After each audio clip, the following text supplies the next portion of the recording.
Segundo a Bíblia, há mais de 2000 anos, realizou-se um dos acontecimentos mais misteriosos da história. Uma camponesa judia de 14 anos, chamada Maria, deu à luz a um menino. A mulher era virgem e seu filho, Jesus, seria reconhecido como o salvador de seu povo.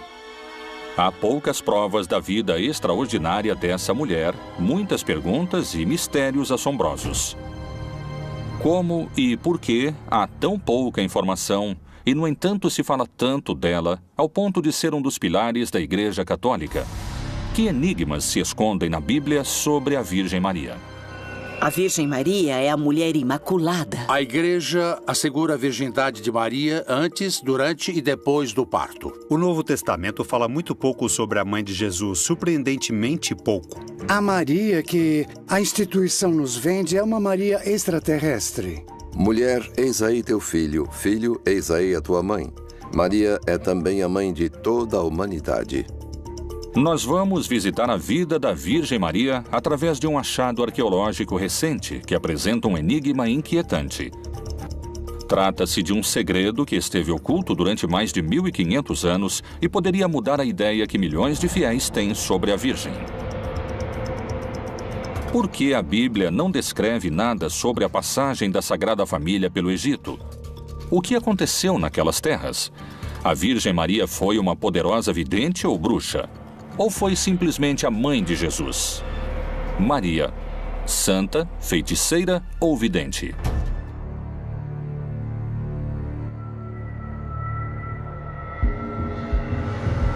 Recentemente, um manuscrito de mais de 1500 anos foi interpretado, escrito em língua copta, um idioma usado pela cristandade no Antigo Egito. É um feito que surpreendeu a comunidade científica, sobretudo pelo que sugere seu título: O Evangelho dos Oráculos de Maria. Através do Novo Texto, encontramos evidências de que Maria estava associada com práticas oraculares. Comunidades originárias ligadas justamente a práticas de cura, pois retomaram a figura de Maria e fizeram justamente esse escrito. A partir disso, a pergunta que surge é se Maria, em seu ministério, em sua vida, usou de práticas curativas. A Igreja Católica vem administrando de diferentes maneiras ao longo de sua história a aparição de figuras que dizem possuir poderes mágicos. Aparecem nos escritos dizendo que elas têm algum tipo de poder. Em geral, esses poderes têm a ver com a comunicação com o divino ou com a saúde. Como o texto do Evangelho dos Oráculos de Maria está escrito em uma língua egípcia antiga, diferentes investigadores estão trabalhando na tradução de seus textos. Embora a existência do livro tenha se revelado em 1984, recentemente conseguiu ser interpretado, e alguns especialistas apontam um seguidor de Maria como seu autor. A professora de religião da Universidade de Princeton, que tem o trabalho de estudar e traduzir o livro misterioso, tem sua versão. O texto foi escrito no século V ou VI da nossa era. É o Evangelho dos Oráculos de Maria, a mãe de Jesus. Maria recebeu as respostas que estão escritas nesses textos através do arcanjo Gabriel. Eu descobri que é um texto que ajuda a prever o futuro. É um livro que seria usado para definições. São 37 oráculos que podem ser utilizados, basicamente, por qualquer pessoa. Ele dizia assim: apresse-se, pois é chegado o tempo. Seu coração estará feliz. Siga adiante, porque a matéria está ligada a vocês através de Deus. Ele o preparará para um bom caminho e o salvará da aflição que o atinge. Se esses oráculos encontrados estão baseados no que transmitia a Virgem Maria, ela poderia ter tido poderes de vidente?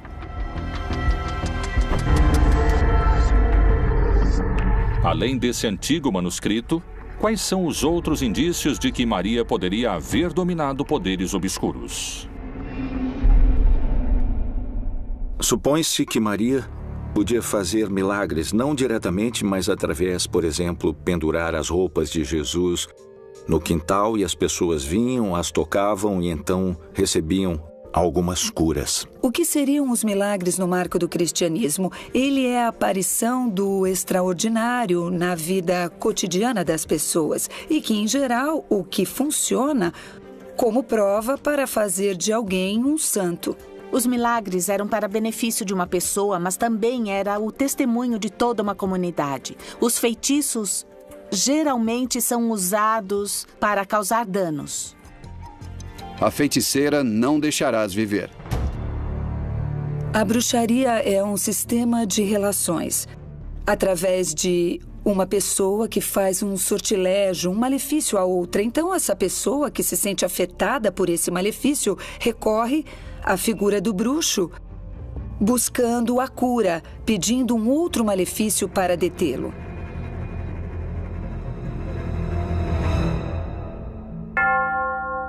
Desde mais de 2000 anos, centenas de milagres são atribuídos à Virgem Maria em todo o mundo.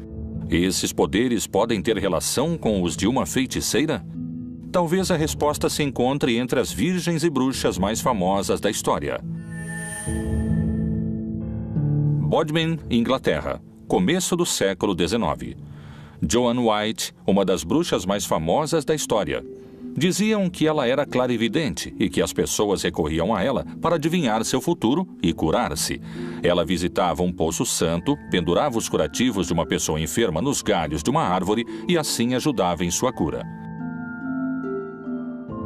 Crê-se que no poço sagrado onde curava os enfermos, ela invocava os poderes da Virgem Maria. Na verdade, o Novo Testamento fala muito pouco da Mãe de Deus, surpreendentemente pouco.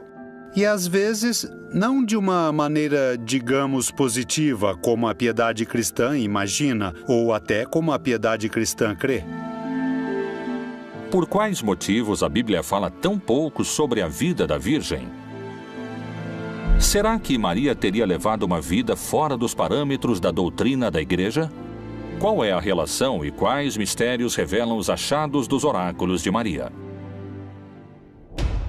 As pessoas que escreveram este oráculo consideravam Maria uma médium. Eu acredito que esse texto funcionava como uma pessoa que consulta a Bíblia hoje em dia. Ela a abre e a passagem que lê está dirigida à sua vida. Em certo sentido, esses oráculos eram como os psiquiatras do mundo antigo. São muitas as passagens bíblicas que anunciam os castigos de Deus àqueles que desviam do caminho e das Escrituras Sagradas. A leitura que se faz através desses personagens é uma leitura oficial. E é a leitura que chega a todos nós. Algum homem ou mulher em si tiver um espírito de necromancia ou espírito de adivinhação, certamente morrerá. Serão apedrejados. O seu sangue será sobre eles. Na Bíblia, vamos encontrar personagens que estarão fora de toda a estrutura religiosa, que queriam se apresentar ou que se apresentavam dentro do povo. A bruxaria é incompatível com a fé em Deus a partir do ponto de vista bíblico, porque aquele que dá a saúde, se você usa de bruxaria para se curar, aquele que dá a saúde é Deus, embora existam médicos. Se se trata de conhecer o futuro, aquele que o revela é Deus. E aquele que conduz a história é somente Deus. Portanto, a bruxaria é incompatível com a fé no Senhor. As aparições da Virgem Maria são sempre um mistério. Nessa questão entra uma série de aparições marianas que podemos entender como uma intervenção da Mãe do Nosso Senhor, da Mãe de Deus. A Igreja tem muito cuidado quanto a reconhecer uma aparição, porque a charlatanice é muito fácil. Em 11 de agosto de 1858, em Lourdes, na França, a jovem Bernadette Soubirous caminhava quando escutou um barulho e sentiu o vento.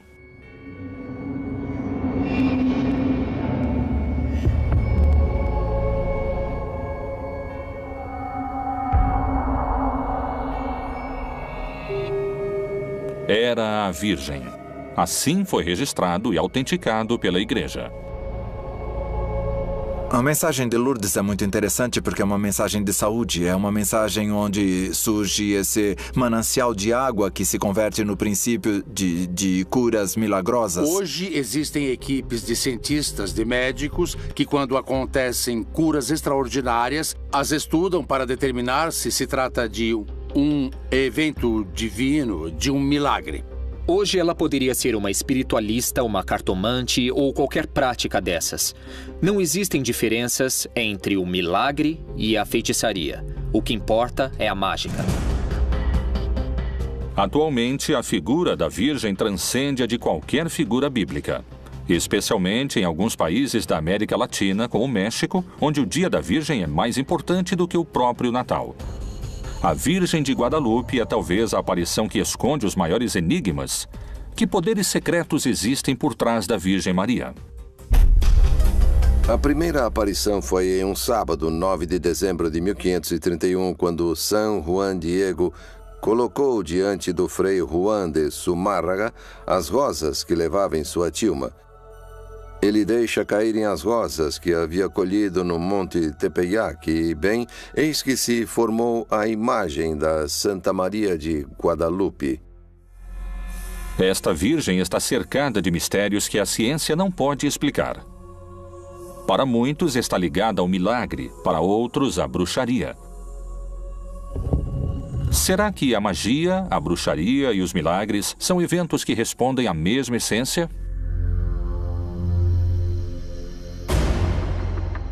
Ao longo dos séculos foram feitas várias investigações em torno da imagem de Guadalupe. As primeiras que chamaram a atenção foi quando, em 1938, tiraram uma fotografia dos olhos e neles se encontrava como que o perfil de uma pessoa. Trabalhando em uma importante empresa de processamento digital de imagens, o engenheiro José Asti Tosman realizou a digitalização de uma fotografia do rosto da Virgem de Guadalupe, tirada diretamente da tilma original. Ela revelaria o que é uma das descobertas mais incríveis. Em 1979, logo no início, me ocorreu utilizar o que eu estava empregando em meu trabalho. Eu estudava a imagem de Nossa Senhora. O processo que eu utilizei foi trabalhar com fotografias, digitalizá-las, ampliações, melhorias com filtros matemáticos e lá no centro estava, na pupila, estava a família. Eu creio que essa foi a mensagem que Nossa Senhora nos deixou. A Virgem de Guadalupe é adorada por milhões de fiéis ao redor do mundo que asseguram terem sido testemunhas de inúmeros milagres. Grandes multidões se reúnem todos os anos para pedirem e agradecerem. As curas que ali acontecem mantêm a esperança dos que se aproximam e dão à Virgem e aos seus poderes milagrosos um papel de protagonista na fé, até mesmo maior do que o de seu filho, Jesus. Eu vim agradecer o aparecimento da minha sobrinha, que estava perdida e, graças a Deus, voltou. Nós a encontramos, então eu vim cumprir a promessa. Para mim, ela é tudo, com certeza. É como a mãe que a vida nos deu. Ela é algo muito importante. Meu problema é que há muitos anos eu não consegui engravidar. Então, eu pedi à Virgem que me desse esse milagre de engravidar. Essa é a minha filha. No dia 17 fará um mês e eu vim agradecer à Virgem por eu ser mãe. Para mim, ela é como a minha segunda mãe. Para mim é algo, não sei, algo muito especial a Virgem de Guadalupe. A Virgem de Guadalupe não foi a única aparição. Existem 28 visões da Virgem aprovadas pela Igreja Católica. Mas aparições espetaculares de mulheres ligadas à bruxaria também são narradas em escritos desde a antiguidade. Será que essas visões foram as mesmas? Existem evidências históricas de práticas ocultistas que remontam a mais de 30 mil anos. A magia, a feitiçaria e o contato com os poderes naturais se estenderam até tempos ancestrais, até o Antigo Egito. Quais são as provas de que Maria chegou até lá? Qual é a ligação misteriosa entre Ísis, a deusa do Egito Antigo, chamada Grande Bruxa, e a Virgem Maria?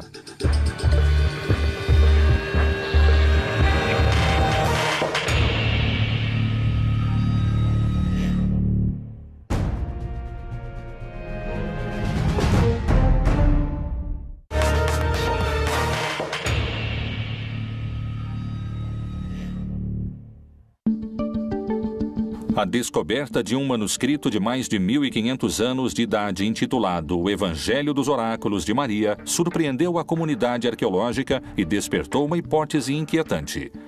Será que Maria teria sido uma vidente? Existem antecedentes dessas práticas no Egito? Especialistas afirmam que esse texto misterioso foi usado lá.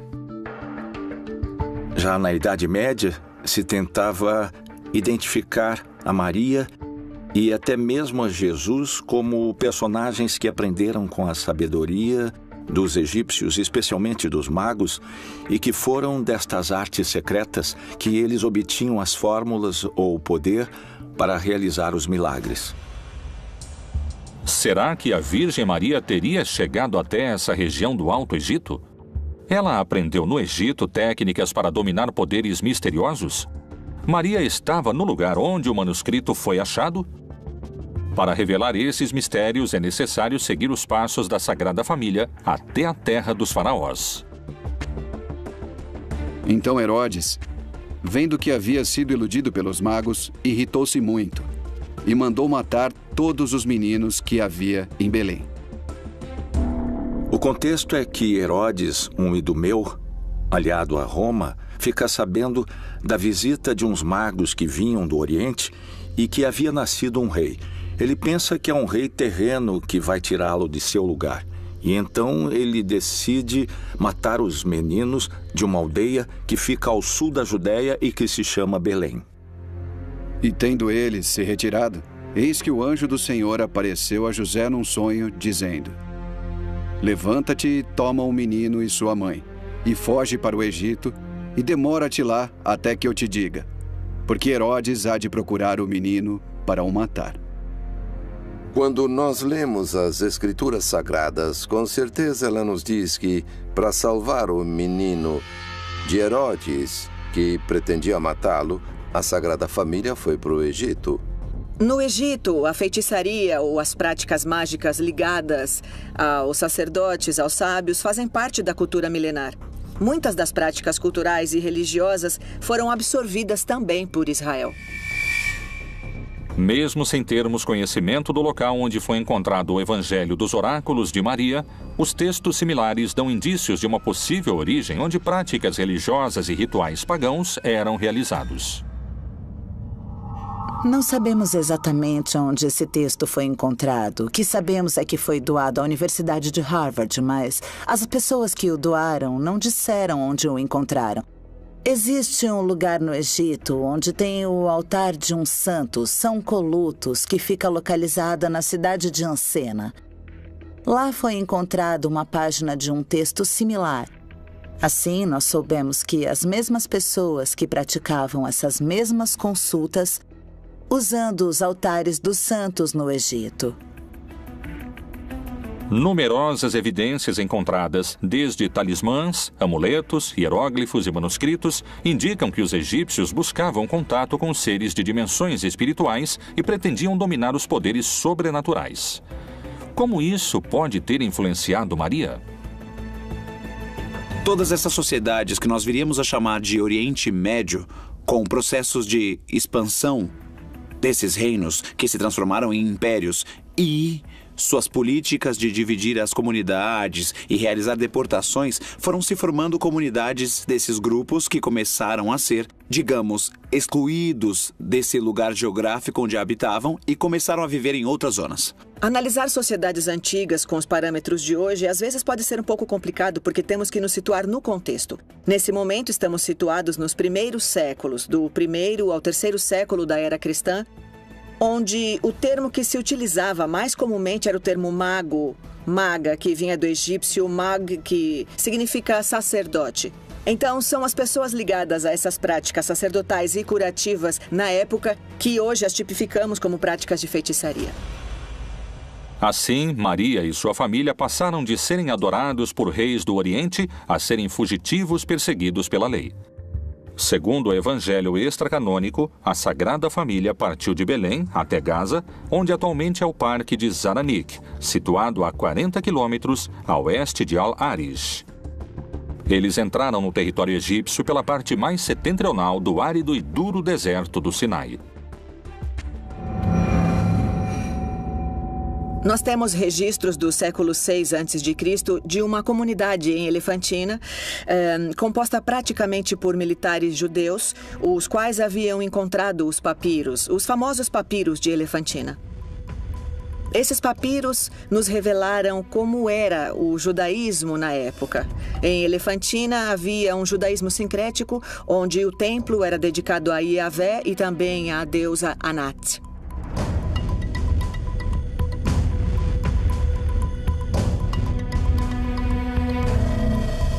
Alguns especialistas acreditam que esse período, onde Maria desaparece das páginas da Bíblia, extrai a chave para revelar o enigma sobre seu suposto trabalho como adivinha. Foram feitos... Bom, nós já reconhecemos que foram feitos templos no Egito à Sagrada Família. Foram encontrados grandes santuários dedicados à Sagrada Família, especialmente à Virgem Maria. Por que Maria parece ter causado mais impacto no Egito do que o próprio Jesus? Foi por seus milagres ou feitiços, como os chamam os céticos? Nos evangélicos, que não foram incorporados à Bíblia, e nas tradições coptas, são descritos vários milagres de Maria no Antigo Egito.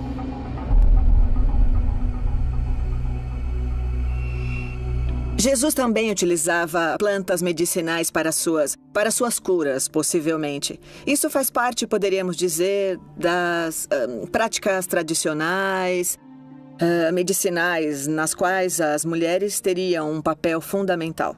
Daí poderiam concluir que Maria também participou dessas práticas. Os especialistas que sustentam a ideia de que Maria dominou técnicas de ocultismo, além dos oráculos, descobriram outros indícios. A chave também se encontra no Antigo Egito. No texto bíblico, nós teremos Maria, que em alguns momentos é muito forte, pois foi um instrumento de Jesus, do Deus feito carne. E fora do texto bíblico, temos outra líder interessante, que é Ísis. Nós veremos imagens de Ísis muito similares às representações eventuais de Maria, como dando de mamar, ou tendo um bebê, o menino Jesus. É inconsciente, às vezes. É muito lento, é inconsciente a maneira na qual as deidades vão se sincretizando. Ela era a deusa da fertilidade, da agricultura ou de qualquer coisa que tivesse a ver com o cultivo da terra, em associação com Osíris, que era conhecida como a deusa da ressurreição. E aconteceu que, dizendo ele estas coisas, uma mulher dentre a multidão, levantando a voz, lhe disse: Bem-aventurado o ventre que te trouxe e os peitos em que mamaste. Essa figura de uma mãe virgem com um menino Deus é muito antiga. Na Mesopotâmia, ela apareceu 2000 anos antes de Cristo. Ela é a deusa Ishtar, que é virginizada para que nasça seu filho Tamos. Afrodite e todas as deusas que tinham a ver com o reino no céu, com uma mãe deusa, seriam identificadas como Maria. Mas a partir do século IV em diante, já seria muito difícil separar as ideias genuinamente cristãs desta mistura com personagens do mundo pagão. E no inconsciente coletivo, na memória dos povos, sempre irão conectar as mulheres com a possibilidade de dar vida. Ou seja, porque tem um bebê em seu ventre, dão vida, mas também isso vai conectá-las ao momento da ressurreição. Depois de vários séculos de transição, desde a adoração a Ísis, ao culto a Maria e ao cristianismo, a veneração à deusa egípcia desapareceu. No entanto, a igreja cristã teria que enfrentar expressões de culto pagão que ameaçavam suas doutrinas. Qual será a verdadeira razão que levou a Inquisição à caça às bruxas? Por acaso a perseguição seria porque seus poderes competiam com os de Maria?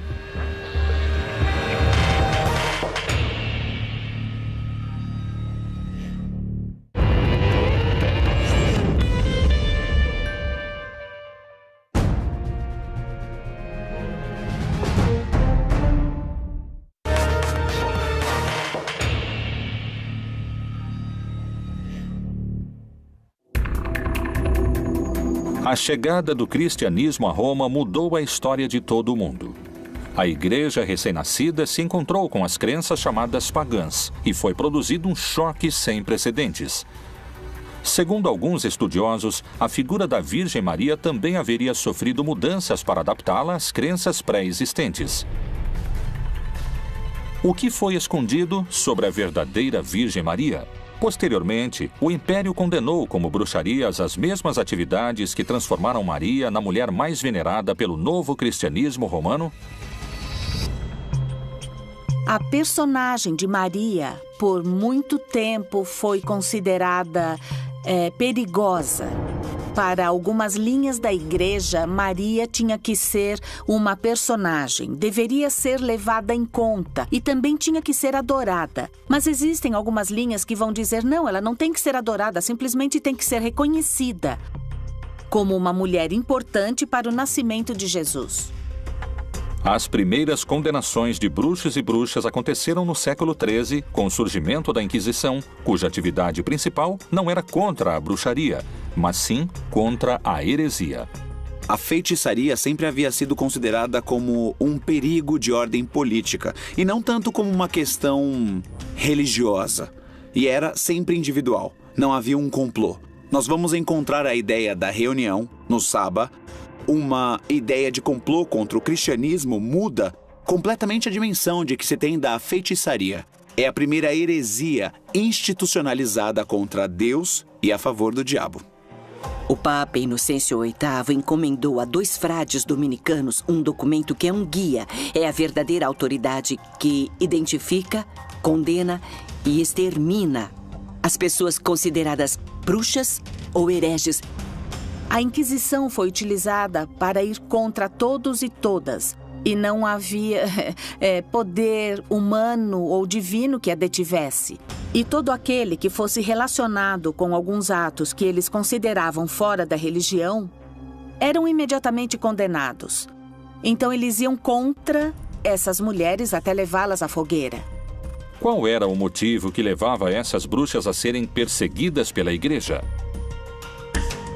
Será que as feiticeiras haviam tomado Maria como inspiração? Quando se vinculava a Maria durante o tempo da Inquisição, se vinculava a mulheres que seriam chamadas de bruxas. Mas eram essas mulheres que se atreviam a ler além do que a igreja permitia. Então, é claro, a igreja começou a dizer que elas eram bruxas. Se atreviam a ter outro tipo de conhecimento que não era conveniente. A devoção à Virgem Maria na época da Inquisição era um sinal do mal. Realmente, os inquisidores reformaram uma estátua da Virgem Maria, introduzindo elementos perfurantes para colocar a vítima em seu interior e que era perfurada no momento em que a estátua era fechada. Assim, qualquer tipo de culto relacionado ao paganismo e às forças ocultas começou a ser perseguido e castigado. Por volta de 1450, começou na Europa uma caça às bruxas, comandada principalmente pela Igreja Católica. Ela aconteceu até 1750, condenou e sentenciou por volta de 100 mil pessoas, das quais a imensa maioria eram mulheres. A caça às bruxas é um acontecimento histórico que, na realidade, é uma verdadeira histeria coletiva. Todos aqueles que estão fora do meu marco teológico são bruxos ou são bruxas, ou são adivinhos ou são adivinhas, mas eles poderiam pensar que eram simplesmente outras maneiras de ver uma questão espiritual. As bruxas são mulheres transgressoras que interrompem e transgridem o que, aos olhos dos perseguidores ou dos homens, eram consideradas que fugiam às regras. Que práticas diferenciavam as bruxas das mulheres? Seus poderes supunham um perigo para a Igreja Católica? Muitas das que eram acusadas de bruxas eram parteiras. Algumas até foram mais aceitas, por um lado, da igreja, mas, por outro lado, a medicina moderna começava a se apropriar desses espaços e a desapropriar essas mulheres. Uma das questões simbólicas que eram vistas e que, quando eram acusadas de bruxas, estavam contra a sociedade. Tinham rituais estranhos. As práticas que se davam nas reuniões, nos rituais, que são práticas sexuais infanticidas, orgiásticas, que tinham, digamos, como única finalidade legitimar essa união que tinha com Satanás. Mas o corpo não é para a fornicação, senão para o Senhor e o Senhor para o corpo. O Martelo das Bruxas é um documento, uma obra literária que é tomada como um guia e que concede toda a autoridade para identificar, condenar e exterminar aqueles que praticam a bruxaria.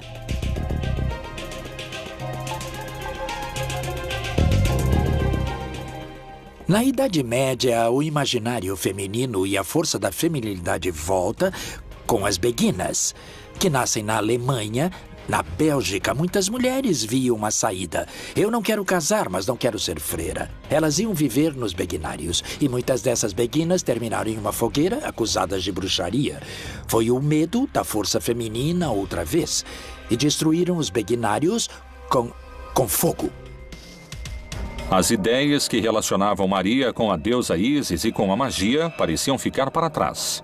No entanto, segundo afirmam esses especialistas, a Idade Média foi uma época de controvérsia e discussão sobre outro aspecto da vida de Maria, o sexo. A Maria é venerada como uma mãe, e uma mãe muito especial, uma mãe que não pecou, que concebeu sem pecar, porque a Igreja continuava considerando que mesmo o ato sexual para a concepção era algo pecaminoso. É daí que vieram, por exemplo, os lençóis com furos para que não vissem os corpos, a malícia, que significava a nudez da mulher, não a do homem. Parece que a maldade estava encarnada na mulher. As mudanças físicas próprias de uma mulher já são uma alteração no corpo. Então isso para eles era um efeito demoníaco, que a elas se atribuía o fato de terem esses poderes demoníacos. Por isso é que eram torturadas e queimadas. Tamar, tua nora adulterou, e eis que está grávida do adultério. Então disse Judá: tirai-a fora, para que seja queimada. Eu creio que Maria é Maria e tem o lugar que tem porque não é uma mulher. É uma mãe, não é uma mulher.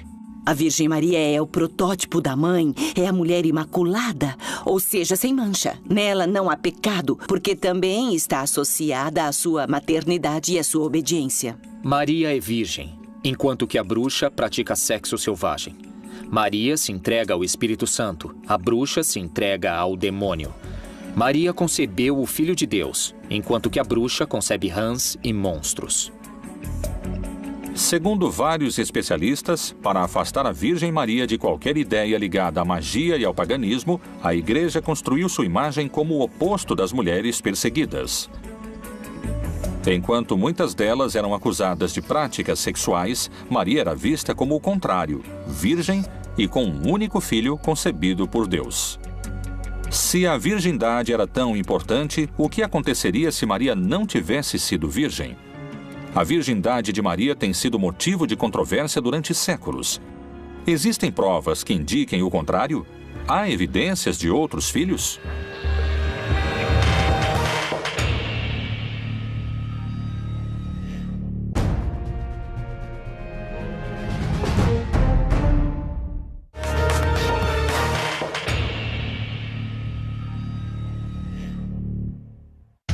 Os textos sagrados diferenciam a Virgem Maria do resto das mulheres. Mas como as Escrituras apresentam essas tais mulheres? Para reforçar a imagem de Maria como o oposto das feiticeiras, a Igreja também teria se apoiado em outras figuras femininas que a Bíblia descreve.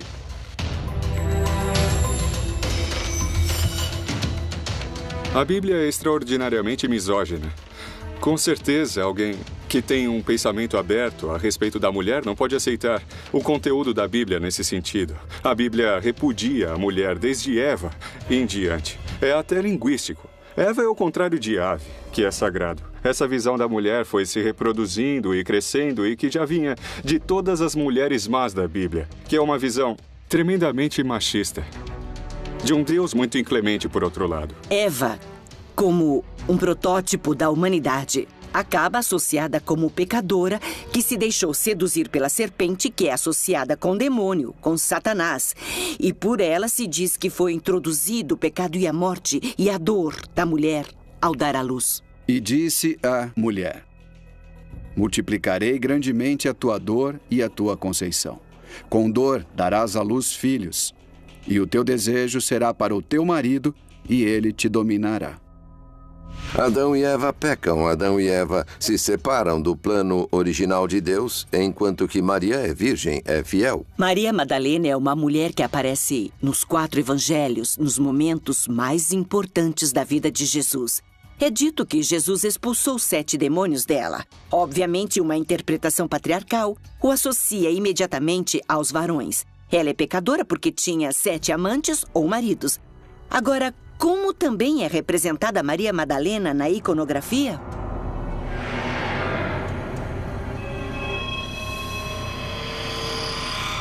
Livre. A virgindade de Maria ainda hoje é motivo de debate e controvérsia. O momento conhecido como a Anunciação da Virgem inspira esperança em milhares de milhões de católicos, mas também desperta discussões sobre essa questão central no dogma da Igreja. Se faz presente o arcanjo Gabriel, que começa um diálogo com Maria. Ele a chama e diz, bem-aventurada, e diz a ela que foi eleita para ser a mãe de Deus. O anjo espera uma resposta. Maria, surpresa, pergunta como isso poderia acontecer. E quando ela entende de alguma maneira o mistério que está por acontecer, ela diz estar de acordo, acredita no que foi dito, e quando o anjo se retira da sua presença, Maria está grávida. Essa não é uma negação do valor do sexo, pelo contrário, é a consagração da condição sexual feminina de Maria, o fato de ser mãe. É virgem e mãe. Certamente para Deus tudo é possível. É muito difícil para nós entender como isso poderia acontecer. Mas, com certeza, ela era virgem antes do parto, no parto e depois do parto. Esse é o dogma, é nisso que cremos. O mesmo Senhor vos dará um sinal. Eis que a virgem conceberá e dará à luz um filho. Em grego, o evangelho nunca disse que era virgem. A chamam de kore, que quer dizer começou a menstruar donzela. A donzela era uma adolescente, não necessariamente uma virgem, muito menos nessa época, onde aos 12, 13, 14 anos no máximo, já estavam vivendo a metade de suas vidas. Por que hoje em dia ainda é tão importante a imagem de uma mãe virgem? Sempre vão pensar que a mulher tem que ser absolutamente pura e santa e divina. E falar que a própria mãe de Jesus não tivera mais filhos e que se conservou virgem, mesmo depois do nascimento de Jesus, foi um grande tema e também uma grande discussão teológica. Jesus foi se transformando nos arquétipos religiosos da época. E para isso é preciso fazer de Maria a mamãe, seguindo os arquétipos religiosos da época. Ou seja, na época, para dizer que alguém teve uma inspiração divina, tinha que dizer que era um filho ou uma filha da divindade com alguém humano. E por que uma virgem? Não pela pureza. Isso seria inventado 5, 6 séculos depois de Cristo. E sim pela autonomia da mulher. Um Deus não pode nascer de uma subjugada. Um Deus não pode nascer de uma submetida. Um Deus tem que nascer de uma virgem independente. A questão da virgindade de Maria se relaciona com outro mistério que também é motivo de discussão há vários séculos. Maria teve outros filhos além de Jesus? Há outras linhagens ocultas pela Igreja? Vamos observar que nos evangelhos se fala de outros irmãos de Jesus e que certamente Maria teve outros filhos. A Igreja trata de ignorar isso por um princípio de dogma. Esse dogma sempre trata Maria como virgem, pretendendo elevar um pouco a condição de Maria a uma situação de destaque, quase que espiritual. E ele, ainda falando para a multidão, eis que estavam fora sua mãe e seus irmãos, pretendendo falar. Essas expressões deram brecha para que alguns digam que Maria tenha tido mais filhos. Nós temos que ver que o texto bíblico, quando quer falar de filhos, diz filho de, ou nascido de, ou gerado por. E a expressão filho de Maria não aparece nunca no texto sagrado. As interpretações sobre a virgindade de Maria, seus poderes e seus outros filhos são diversas e seguem sendo motivo de discussão atualmente. O que ninguém põe em dúvida, nem historiadores e nem teólogos, é que Maria foi a mãe de Jesus. Porque só um dos evangelhos a menciona aos pés da cruz no dia da crucificação de seu filho? Que dados a Igreja e a Bíblia escondem sobre a relação entre Maria e Jesus? Maria foi uma militante do projeto do Reino de Deus ou foi sua pior detratora?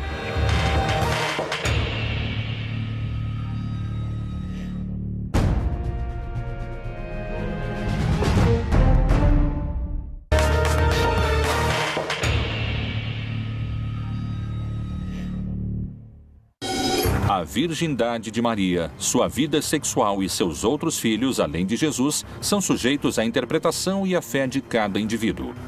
A Bíblia conta muito pouco sobre esse tema, como é pouca também as informações que se encontram nos textos sagrados sobre sua relação com Jesus. Por que o único evangelho que fala sobre Maria ao pé da cruz é o de João? Por que a Bíblia abstém-se de tantos dados sobre a vida de Maria e sobre tudo a respeito de sua relação com Jesus? E junto à cruz de Jesus estava sua mãe, e a irmã de sua mãe, Maria, mulher de Clopas, e Maria Madalena. Entre Jesus e Maria havia um problema de entendimento.